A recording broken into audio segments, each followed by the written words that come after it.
Hello tout le monde, on se retrouve aujourd'hui pour 3 do it yourself de Noël ou pour l'hiver.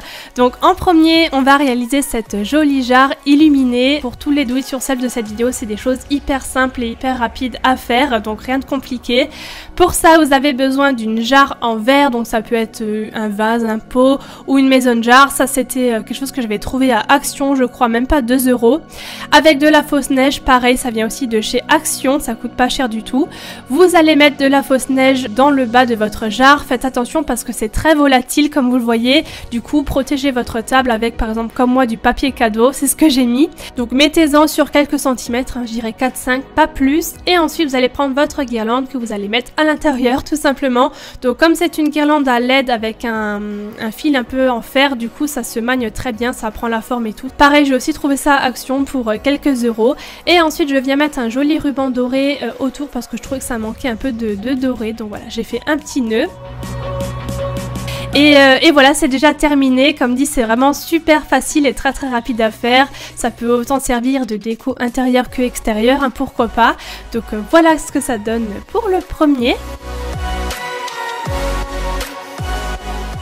Ensuite, on va venir réaliser ce magnifique flocon géant. C'est une idée que j'ai vue sur Pinterest et j'ai tout de suite craqué. Je trouve ça très joli et encore une fois, c'est vraiment super simple à réaliser. Vous n'avez pas besoin de beaucoup de matériel. Vous allez prendre des bâtons de bois. Alors moi je les ai commandés sur Amazon pour rien du tout, le lien sera en barre d'infos. Je pense que ça se trouve aussi en magasin. Et puis il va falloir mettre un petit point de colle avec un pistolet à colle de préférence entre chaque bâton sur les extrémités pour faire la forme du flocon. Tout simplement, c'est très facile, hein, comme je vous l'ai dit. Je vous mettrai le modèle si je le retrouve dans la barre d'infos sur lequel j'ai regardé pour faire ce flocon là. Je le trouvais très joli parce que ça fait un peu forme étoile et moi j'aime beaucoup les étoiles.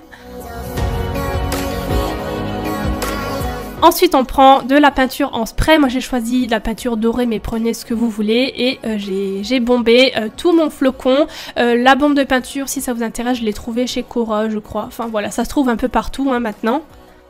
Et pour finir, je suis venue accrocher un petit fil avec un nœud pour pouvoir le suspendre. Donc là encore, c'est comme vous voulez. Vous pouvez très bien le mettre sur une porte pour faire comme une couronne de Noël. Je trouve ça très joli aussi. Ou même sur un mur comme j'ai fait là. Enfin bref, j'aime beaucoup ce DIY. Et maintenant, pour le dernier, on va faire des petites cartes de Noël personnalisées avec des sapins un petit peu en 3D, en relief. Alors pour ça vous aurez besoin de cartes et aussi de feuilles cartonnées à motifs. J'ai encore une fois tout trouvé chez Action. Pour cet exemple je vous ai montré avec le petit carton rouge mais j'en ai fait d'autres, je vous montrerai à la fin. Donc j'ai fait un petit patron sapin dans une feuille à part, à côté une feuille blanche normale. Il fait 7 cm si ça peut vous aider et donc du coup ça va m'aider à retracer la forme sur mon carton à motifs. Donc je trace le contour, hein, rien de compliqué et puis je viens découper. Quand c'est découpé, je suis venue un peu replier le sapin sur le milieu à l'aide de ma règle pour que ce soit bien droit. Et tout simplement maintenant il faut coller, donc prenez une colle assez forte hein, pour pas que ça se détache. Et personnellement je l'ai mis un peu sur le haut pour pouvoir écrire quelque chose en dessous. Ensuite, à l'aide de Posca blanc, je suis venue écrire Joyeux Noël, mais encore une fois, à vous de voir ce que vous voulez marquer, hein, c'est complètement personnalisable, vous pouvez très bien mettre le menu, enfin j'en sais rien, et puis je trouvais qu'il manquait un petit quelque chose, alors je suis venue rajouter des petits flocons, voilà, donc ça c'est l'exemple que je vous ai montré en vidéo, mais j'ai fait exactement le même principe avec des cartes noires, et puis d'autres feuilles à motifs, l'inverse avec le blanc et noir, avec du doré, enfin voilà. Vous pouvez adapter selon les couleurs, les motifs, et c'est fini. Donc pour ces 3 do it yourself de Noël ou d'hiver, j'espère que ça vous a plu, n'hésitez pas à me dire lequel vous avez préféré dans les commentaires ou lequel vous pensez reproduire. J'espère que la vidéo vous a plu, mettez-moi un gros pouce en l'air sous la vidéo si c'est le cas, moi je vous fais plein de bisous et je vous retrouve très bientôt pour une nouvelle vidéo. Bye bye!